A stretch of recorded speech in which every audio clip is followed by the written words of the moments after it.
నారా లోకేష్ గారికి టీడీపీ పగ్గాలు అప్పజెప్పాలి, నారా లోకేష్ గారిని టీడీపీ జాతీయ అధ్యక్షుడిని చేయాలి అని చెప్పేసి మహానాడులో ఒక ప్రతిపాదన వచ్చింది. ఈ ప్రతిపాదనకి చంద్రబాబు నాయుడు గారు సానుకూలంగా స్పందించారు అని చెప్పేసి ఒక న్యూస్ అన్నది వస్తున్నది. మహానాడు జనరల్గా 3 రోజులు ఉంటుంది. ఈరోజు 2వ రోజు. రేపు సాయంత్రంలోగా నారా లోకేష్ గారిని టీడీపీకి జాతీయ అధ్యక్షుడిగా చంద్రబాబు నాయుడు గారు ప్రకటించవచ్చు. కాకపోతే ఈసారి మహానాడులో నారా లోకేష్ గారిని జాతీయ అధ్యక్షుడిని చేస్తే వచ్చే సంవత్సరం మహానాడులో 100% నారా లోకేష్ గారిని ముఖ్యమంత్రి కుర్చీలో కూర్చోబెడతారు చంద్రబాబు నాయుడు గారు అని చెప్పేసి కొంతమంది మేధావులు మాట్లాడుతున్నారు. కాకపోతే ఈ జాతీయ అధ్యక్షుడు ఏదైతే నారా లోకేష్ గారికి ఇవ్వబోతున్నారో దీని గురించి మనం మాట్లాడదాము. అంతకంటే ముందు ఈరోజు అన్నగారు సీనియర్ ఎన్టీఆర్ గారి జయంతి, ఆయన పుట్టినరోజు. ఈ సందర్భంగా ఆయనకి మనం ఏమంటాం నివాళులు అర్పిస్తున్నాము. ద మీడియా రిపోర్ట్ తరఫున సీనియర్ ఎన్టీఆర్ గారికి 102వ జయంతి సందర్భంగా ఈ సీనియర్ ఎన్టీఆర్ గారికి నివాళులు అర్పిస్తున్నాము. అన్నగారు తెలుగు జాతి ఉన్నంత వరకు అన్నగారిని ప్రతి ఒక్కరు, ప్రతి తెలుగువాడు, వాడు ఏ దేశంలో ఉన్నా సరే, వాడు ఏ రాష్ట్రంలో ఉన్నా సరే, వాడు ఏ పార్టీలో ఉన్నా సరే, వాడు ఏ కులం వాడైనా సరే, వాడు ఏ మతం వాడైనా సరే, అన్నగారిని అందరూ తెలుగు వాళ్ళు గుండెలో పెట్టుకుని ఏ నాటికైనా గౌరవించుకుంటారు. అందులో ఎట్లాంటి సందేహం లేదు. మళ్ళొకసారి జయంతి సందర్భంగా అన్నగారికి నివాళులు. ఈ సందర్భంగా ఈరోజు పొద్దున్న జూనియర్ ఎన్టీఆర్ గారు, కళ్యాణ్ రామ్ గారు ఇద్దరు కూడా అన్నగారికి నివాళులు అర్పించడానికి వెళ్ళారు. ఇక్కడ మనం చూడవచ్చు ఎన్టీఆర్ ఘాట్ దగ్గరికి వెళ్ళి నివాళులు అర్పించారు. ఇది ఎందుకు చూపిస్తున్నాను నేను వీడియో అంటే దీని వెనకాల ఒక కారణం ఉంది. ఏంటి ఆ కారణం అంటే ఒక సామెత ఉంది. ఈ సామెతను తెలంగాణలో బాగా వాడతారు. ఏంటంటే చీమలు పుట్టగట్టుకుంటే పాము వచ్చి ఉంటుంది అని చెప్పేసి ఒక సామెత ఉన్నది. ఈరోజు అన్నగారి జయంతి సందర్భంగా, అదీ కాకుండా నారా లోకేష్ గారికి ఏదైతే పార్టీ పగ్గాలు అప్పజెప్పబోతున్నారో ఈ సందర్భంగా నేను ఒకటే విషయం అడగాలనుకుంటున్నాను. ఏంటంటే పార్టీలో అసలు నారా లోకేష్ గారు, చంద్రబాబు నాయుడు గారు ఉన్నది రెంట్కి, అంటే ఆ పార్టీ వాళ్ళది కాదు. అసలు ఆ పార్టీ ఎవరిదంటే వీళ్ళది. వీళ్ళిద్దరిదే కాదు, ఎన్టీఆర్ గారి, సీనియర్ ఎన్టీఆర్ గారి కుటుంబంలో చాలామంది ఉన్నారు. ఆ పార్టీ వాళ్ళందరిది. చంద్రబాబు నాయుడు గారిది కాదు, లోకేష్ గారిది కాదు. రెంట్కు ఉన్నారు. ఏదో ఒక రోజు ఓనర్లకి తాళం చేయి ఇచ్చేసి రెంట్కు ఉన్నటువంటి వ్యక్తి ఇల్లు ఖాళీ చేసి వెళ్ళిపోవాలి. సేమ్ అదే పరిస్థితి ఈరోజు కాకపోయినా రేపు 100% ఉంటుంది. ఈ విషయాన్ని గమనించాలి. ఈరోజు చంద్రబాబు నాయుడు గారు ఉన్నారు, సరే, ఏ విషయాన్నైనా ఆయన చేయగలడు, రాజకీయాలు చేయగలడు. కానీ రేపు పొద్దున అంటే వయసు రీత్యా అంటున్నాను, చంద్రబాబు నాయుడు గారు 1000 సంవత్సరాలు ఉండాలి నేను మనస్ఫూర్తిగా కోరుకుంటా. కానీ వయసు రీత్యా చంద్రబాబు నాయుడు గారు లేని సమయంలో నారా లోకేష్ గారు మరి ఎన్టీఆర్ అన్న ఈ తోపు ఏదైతే ఉందో, ఈ ఎన్టీఆర్ అన్న తోపుని తట్టుకునే దమ్ము నారా లోకేష్ గారికి ఉందా అని చెప్పేసి నేను ప్రశ్నిస్తున్నాను. ఈరోజు ఎన్టీఆర్ గారి జయంతి సందర్భంగా ఎన్టీఆర్ గారికి చంద్రబాబు నాయుడు గారు ఏదైతే వెన్నుపోటు పొడిచారో ఆ వెన్నుపోటుకి నేను ప్రశ్నిస్తున్నాను. జర్నలిస్ట్ డైరీ అనుకుంటా, జర్నలిస్ట్ డైరీ అని చెప్పేసి ఒక ఛానల్ ఉండే. ఈరోజు కూడా యూట్యూబ్లో మీరు వెళ్ళి జర్నలిస్ట్ డైరీ కొట్టండి. అందులో ఎన్టీఆర్ గారి మరణము, అంతకంటే ముందు జరిగినటువంటి కొన్ని విషయాల గురించి మంచి వీడియోలు ఉన్నాయి. ఆ వీడియోలు చూస్తే మీకు క్లారిటీ వస్తుంది. అసలు చంద్రబాబు నాయుడు గారు ఏడలేడు, ఏ సినిమాలో చంద్రబాబు నాయుడు గారు లేడు. అసలు యుద్ధం వచ్చేసి ఇద్దరి మధ్యలో, సీనియర్ ఎన్టీఆర్ గారి రెండవ పత్ని, రెండవ భార్య అండ్ సీనియర్ ఎన్టీఆర్ గారి కుమారుడు హరికృష్ణ గారు, వీళ్ళిద్దరి మధ్యలో అసలు యుద్ధం. ఆ యుద్ధంలో పుల్లబెట్టి ఏదో అగ్గి రాజేసి పార్టీని మెల్లగా హస్తగతం చేసుకున్నారు మన చంద్రబాబు నాయుడు గారు. ఈరోజు ఆయన హస్తగతం చేసుకొని మళ్ళీ కొడుకు చేతిలో నారా లోకేష్ గారి చేతిలో ఈరోజు పార్టీ పెట్టేటటువంటి ప్రయత్నం చేస్తున్నారు మన చంద్రబాబు నాయుడు గారు. దీనికంటే ఘోరం ఇంకోటి ఉండదు. ఇంకో వింత విచిత్రమైనటువంటి విషయం ఏంటంటే ఈరోజు అన్నగారిని 102వ జయంతి సందర్భంగా నివాళి అని చెప్పేసి కింద తెలుగుదేశం పార్టీ ఈ పోస్టరు, ఈ బ్యానరు కట్టింది. సరే, ఇక్కడ ఎక్కడా చంద్రబాబు నాయుడు గారి ఫోటో లేదు. మిగతా చోట్ల చాలా చోట చంద్రబాబు నాయుడు గారి ఫోటో అన్నది ట్విట్టర్లో ఇచ్చారు. లోకేష్ గారి ఫోటోతో సహా ఇచ్చారు. చంద్రబాబు నాయుడు గారు కూడా నివాళులు అర్పించారు, లోకేష్ గారు కూడా నివాళులు అర్పించారు. నేను చెప్పేది ఒకటే విషయం, మరి ఆ వెన్నుపోటు సంగతి ఏంటి? ఈరోజు జయంతి సందర్భంగా అన్నగారి పుట్టినరోజు సందర్భంగా వెన్నుపోటు గురించి కూడా మనం మాట్లాడాలి కదా. ఎలా వెన్నుపోటు పొడిచి పార్టీని హస్తగతం చేసుకున్నారు, ఎలా ఎన్టీ రామారావు గారు మిమ్మల్ని నమ్మారు, ఎలా మీరు వెన్నుపోటు పొడిచారు అన్న విషయం మీద కూడా ఈరోజు చర్చ జరగాలి కదా. కానీ చర్చ జరుపుతారా అంటే లేదు. వింతైన విడ్డూరమైన విషయం ఏంటంటే ఆయన అంటే చంద్రబాబు నాయుడు గారు వెన్నుపోటు పొడిచి పార్టీని తీసుకుని ఈరోజు ఆయనే నిలబడి జోహార్ ఎన్టీఆర్ అంటున్నాడు. నిజంగా నవ్వేస్తుంది. ఒకవైపు ఎన్టీ రామారావు గారు తనకు తానే నోరు తెరిచి నన్ను వెన్నుపోటు పొడిచాడు, నమ్మక ద్రోహి అని చెప్పేసి చెప్పిన వీడియోలు ఈరోజు కూడా యూట్యూబ్లో ఉన్నాయి, కావాలంటే వెళ్ళి చూసుకోండి. కానీ ఈరోజు అదే ఎన్టీఆర్ గారి జయంతి రోజు జోహార్ ఎన్టీఆర్ అని చెప్పేసి మళ్ళీ రాజకీయాలు చేస్తున్నటువంటి చంద్రబాబు నాయుడు గారు ఆయన చేస్తున్నటువంటి రాజకీయాల్ని చూసి ముందు కూర్చొని చప్పట్లు కొట్టేటటువంటి ప్రజలు ఒకసారి ఎన్టీ రామారావు గారి చావు ఆయన చివరి రోజులు గుర్తు చేసుకోవాలి. ఈరోజు పార్టీ ఎలా నడుస్తుంది ఏంటి అన్న విషయాలు పక్కన పెట్టేయండి. కేవలము కుల ప్రాతిపదికన నడుస్తున్నది పార్టీ, కేవలం మోసం ప్రాతిపదికన నడుస్తున్నది పార్టీ. ప్రజలకు హామీలు ఇచ్చిన హామీలను పక్కన దోసేసి ప్రజల్ని మోసం చేసి గెలిచి ఈరోజు మేము మహానాడు చేసుకుంటున్నాము అని చెప్పేసి చంద్రబాబు నాయుడు గారు చాలా ఆనందపడుతున్నారు, లోకేష్ గారు ఆనందపడుతున్నారు. నేను చంద్రబాబు నాయుడు గారిని లోకేష్ గారిని ఒకటే ప్రశ్న అడుగుతాను. మహానాడు చేసుకుంటున్నారు, ఆనందంగా ఉన్నారు, సరే. మహానాడులో నిలబడి నేను ఇచ్చిన 6 హామీల్లో ఈ సంవత్సర కాలంలో ఇన్ని హామీలు పూర్తి చేశాను అని చెప్పగలరా?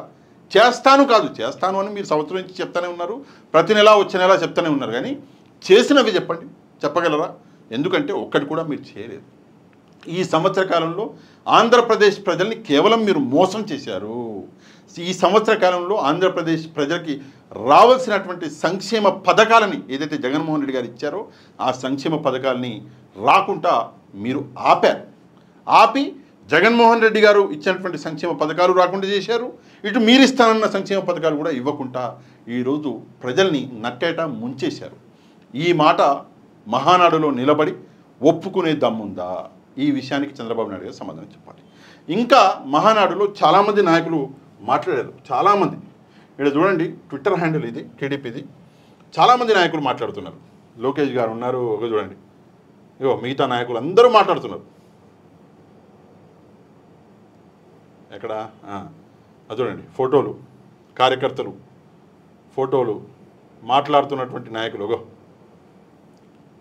ఈ నాయకులు వింత విచిత్రం ఏంటంటే ఈ నాయకులకి అసలు ఏం మాట్లాడాలో అర్థం కావట్లేదు. ఎందుకు అర్థం కావట్లేదు అంటున్నంటే, ఏదైనా సంక్షేమం చేస్తే కదా ఇగో ఇది మేము ప్రామిస్ చేసినాము, ఇది మేము చేసినాము అని చెప్పొచ్చు. కానీ ఏ సంక్షేమం చేయకుండా నాయకుల్ని మాట్లాడండి అంటే అన్ని మాటలు అంటే ఊగదంపుడు మాటలు అంటారు, అన్ని మాటలు అవే. అండ్ ప్రతి నాయకుడు మాట్లాడే అవే మాటలు, కొంచెం భాష అటు ఇటు చేసి కొంచెం దాంట్లో కామెడీ జోడించి లేదా సీరియస్నెస్ జోడించి మాట్లాడుతున్నారు. కానీ మాట్లాడడానికి ఏం లేదు నాయకుల దగ్గర, మాట్లాడడానికి అసలు ఏమీ లేదు. అవి ప్రస్తుతం ఆంధ్రప్రదేశ్లో పరిస్థితులు.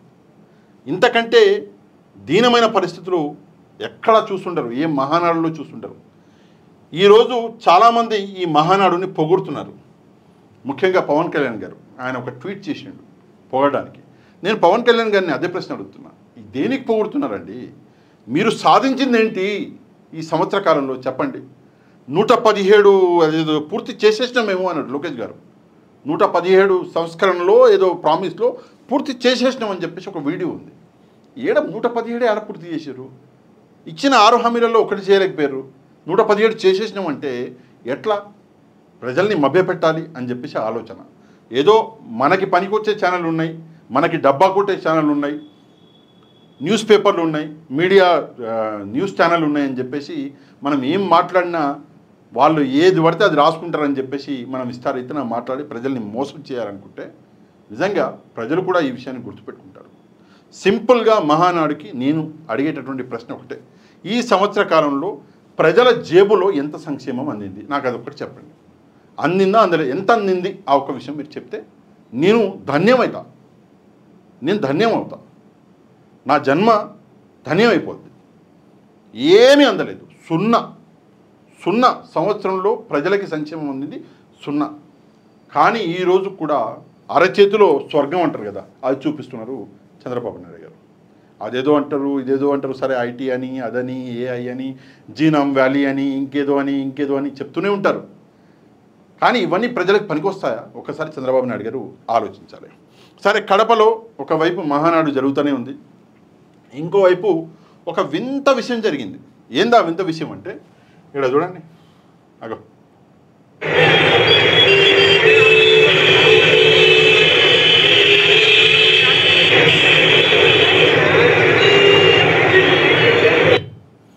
ఇక్కడ టవర్ మీద ఒక మహిళ, టవర్ మీద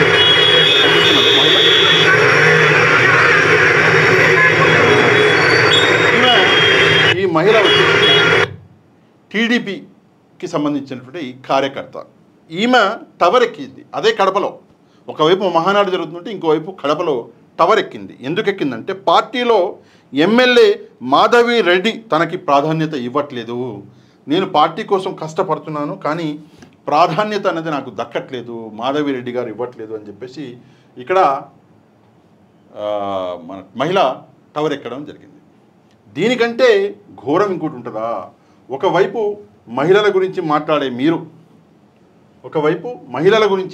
మీరు, స్త్రీ శక్తి గురించి మాట్లాడే మీరు, మీ పార్టీలో మహిళలే ఆనందంగా లేరు, మీ పార్టీలో మహిళల్ని తొక్కేస్తున్నారు అని చెప్పేసి మీ పార్టీలో మహిళలు టవర్ ఎక్కుతున్నారు. ఇదా స్త్రీ శక్తి అంటే? ఒకసారి ఆలోచించాలి. సరే, స్త్రీ శక్తి అంటే నేను ఆ విషయం మీద చాలాసేపు మాట్లాడగలను. ఈరోజు చిన్నపిల్లలు ఎవరైతే ఉన్నారో, చిన్నపిల్లల మీద అత్యాచారాలు ఎవరైతే జరుగుతున్నాయో ఓ పెద్ద లిస్టే ఉంది. హత్యలు ఇంత లిస్ట్ ఉంది, మానభంగాలు ఇంత పెద్ద లిస్ట్ ఉంది. అసలు ఏమంటారు, సోషల్ మీడియా పేరు మీద ఇష్టారీతన ఏవైతే అరెస్టులు చేశారో ఇంత పెద్ద లిస్ట్ ఉంది. ఈరోజు ఆంధ్రప్రదేశ్ పరిస్థితి అది. మళ్ళీ ఇంకోవైపు మీరు స్త్రీ శక్తి అని చెప్పేసి మాట్లాడతారు. మీరా మాట్లాడేది స్త్రీ శక్తి గురించి? నవ్వొస్తున్నది. సరే, ఏదో ఒకటి మాట్లాడాలి కదా, మహానాడు అని చెప్పేసి మహిళా నాయకురాలందరినీ మైక్ దగ్గరికి దొలుతున్నారు. స్త్రీ శక్తి గురించి మాట్లాడండి అని చెప్పేసి ఒకటే కాన్సెప్ట్ ఇచ్చారు అందరికీ. ఇది కూడా ఎందుకంటే వాళ్ళకి మాట్లాడడానికి వేరే ఏం లేదు, వాళ్ళు ఏం మాట్లాడలేకపోతున్నారు, వాళ్ళ దగ్గర సబ్జెక్ట్ లేదు. మాట్లాడాలంటే నేను ఇందాక చెప్పిన కదా, ఏదైనా చేసినామో అని చెప్పేసి మాట్లాడాలి. ఏమీ చేయనప్పుడు, సబ్జెక్ట్ లేనప్పుడు మాట్లాడడానికి మాత్రం ఏముంటుంది వాళ్ళ దగ్గర. ఇక నెక్స్ట్ మన నారా లోకేష్ గారి దగ్గరికి మళ్ళీ రిటర్న్ అవుతాం. ఆయనకి పార్టీ పగ్గాలు అప్పజెపుతారు అని చెప్పేసి ఏదైతే మాట్లాడుతున్నారో, మీరు పార్టీ పగ్గాలు అప్పజెప్తారా చేయరా అన్న విషయం అది మీ చేతిలో పని. సరే, చేస్తారు, రేపు సాయంత్రంలోగా అనౌన్స్మెంట్ వస్తుంది అంటున్నారు, అది మీ చేతిలో పని, చేయండి చేయకపోండి. కానీ నేను మాత్రం సింపుల్గా ఒకటే విషయం, అన్నగారికి న్యాయం చేయండి. మీరు నిజంగా అన్నగారిని గౌరవిస్తే, మీరు నిజంగా అన్నగారిని ప్రేమిస్తే అన్నగారికి న్యాయం చేయండి. అన్నగారికి న్యాయం చేసి ముందుగా పార్టీ పగ్గాలు అన్నగారి కుటుంబంలో ఒకరికి అప్పగించండి. మీ కుటుంబానికి అప్పగించండి కాదు, ఎందుకంటే ఆ పార్టీ అన్నగారిది. ఆయన కుటుంబంలో ఎవరికో ఒకరికి ఆ పార్టీ పగ్గాలు అప్పగించండి. బాలకృష్ణ గారికి అప్పగించండి, ఏముంది అందరూ. లేదంటే వేరే వాళ్ళు చాలామంది ఉన్నారు ఎన్టీఆర్ గారి కుటుంబంలో, సీనియర్ ఎన్టీఆర్ గారి కుటుంబంలో, వాళ్ళకి అప్పగించండి. అప్పగిస్తే నిజంగా మీరు తీసుకున్న బాధ్యత నిజమని ప్రజలు ఒప్పుకుంటారు. ఇందులో ఎట్లాంటి కుట్ర లేదని ప్రజలు ఒప్పుకుంటారు. కానీ అప్పగించకుండా మీరు మీ కొడుక్కే అప్పగిస్తే ప్రజలు ఈ కుట్రని అర్థం చేసుకునే ఛాన్స్ ఉంటుంది. ఫ్యూచర్ ఎలా ఉండబోతుంది అన్నది ఒకసారి మీరు కూడా ఆలోచించుకొని ఈ విషయం మీద తప్పకుండా స్పందించండి. ఈ వీడియోని ఒక లైక్ చేయండి. ఒక లైక్ చేస్తే వీడియో అన్నది ప్రజలందరికీ చేరుతుంది, వైరల్ అవుతుంది. కాబట్టి తప్పకుండా లైక్ చేయండి. ఇక మన నారా లోకేష్ గారికి పార్టీ పగ్గాలు అప్పగించడం ఈ విషయం మీద తప్పకుండా కమెంట్ చేయండి. ఎవరైతే మన ఛానల్ని సబ్స్క్రైబ్ చేసుకోలేదో ఛానల్ని కూడా సబ్స్క్రైబ్ చేసుకోండి. నెక్స్ట్ వీడియోలో మళ్ళీ కలుద్దాం. అంతవరకు థ్యాంక్ యూ వెరీ మచ్. జై హింద్.